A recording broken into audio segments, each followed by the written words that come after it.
সবথেকে বেশি কোনো রাজ্যে যদি ঘটে থাকে, এনসিআরবির তথ্য অনুযায়ী সে রাজ্যের নাম হচ্ছে উত্তরপ্রদেশ।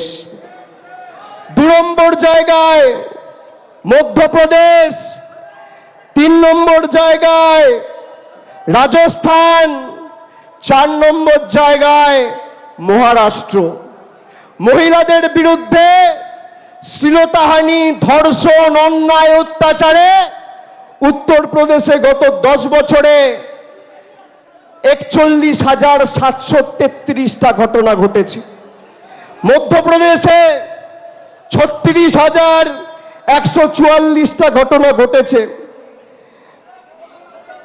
রাজস্থানে প্রায় 28,000 ঘটনা ঘটেছে। মহারাষ্ট্রে 25,000 ঘটনা ঘটেছে।